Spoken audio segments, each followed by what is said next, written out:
بہت دور ایک گاؤں جنگل کے کنارے پر واقع تھا۔ یہ گاؤں اپنی قدیم روایات کی وجہ سے بہت مشہور تھا اور یہاں جنوں اور چڑیل جیسی کہانیوں کے قصے بھی بہت مشہور تھے۔ اس خوبصورت گاؤں میں ایک لڑکا حسان اپنی ماں کے ساتھ رہتا تھا۔ حسان ان کہانیوں میں بہت دلچسپی رکھتا تھا۔ ایک دن حسان نے اپنی ماں سے کہا، ماں مجھے باہر جانا ہے اور دنیا گھومنی ہے، لیکن اس کی ماں نے صاف انکار کر دیا اور بولا کہ بیٹا باہر کی دنیا تمہارے لیے بالکل بھی ٹھیک نہیں ہے۔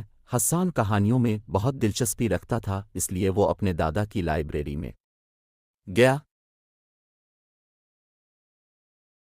اسے وہاں ایک جادوئی کتاب نظر آئی جس میں ایک خزانے کا نقشہ تھا۔ حسان نے ٹھان لیا کہ وہ اس خزانے کی کھوج کرے گا۔ اس نے اپنی بہن اور اپنے دوست کو ساتھ لیا اور جنگل کے راستے سے ہوتا ہوا ایک درخت کے سامنے جا پہنچا۔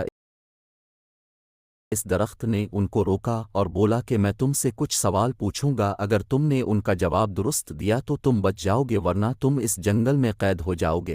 تمہارا پہلا سوال ہے، کون سا خزانہ ایسا ہے جسے خرچ کرنے سے وہ کم نہیں ہوتا؟ حسان، اس کا دوست اور اس کی بہن سوچنے لگتے ہیں اور تھوڑی دیر بعد حسان جواب میں کہتا ہے، محبت۔ درخت ان کو جانے دیتا ہے۔ وہ ایک روشنی کی مدد سے جنگل میں جا پہنچتے ہیں جہاں انہیں ایک چڑیل نظر آتی ہے اور وہ چڑیل انہیں کہتی ہے، تم سب کو میرے اس سوال کا جواب دینا ہوگا ورنہ میرے قیدی بن جاؤ گے۔ دنیا کی سب سے زیادہ خطرناک چیز کیا ہے جو ہمیں تباہ کر دیتی ہے؟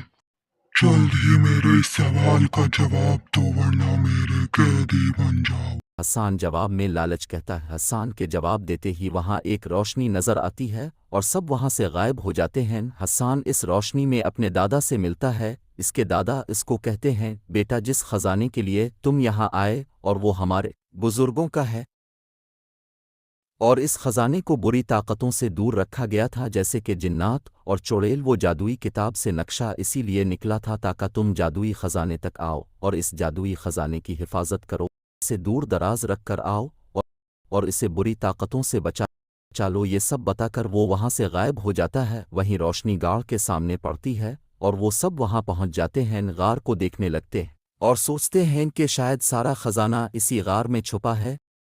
پھر غار میں پہنچتے ہی انہیں وہ جادوئی خزانہ نظر آتا ہے۔ وہ تینوں بہت خوش ہو جاتے ہیں، لیکن حسان انہیں سمجھاتا ہے کہ ہم نے اپنے حواس نہیں گنوانے اور اس خزانے کو ایک محفوظ جگہ تک چھپا کے آنا ہے جہاں بری طاقتوں سے یہ محفوظ رہے۔ پھر وہ تینوں اس خزانے کو جنات، چڑیل اور برے انسانوں سے جو اس خزانے کا غلط استعمال کر سکتے تھے، ان سب سے محفوظ رکھنے کے لیے سارے خزانے کو ایک پوٹلی میں بند کرتے ہیں اور اسے جنگل سے ہوتے ہوئے اپنی مکمل طاقت کے ساتھ لے جاتے ہیں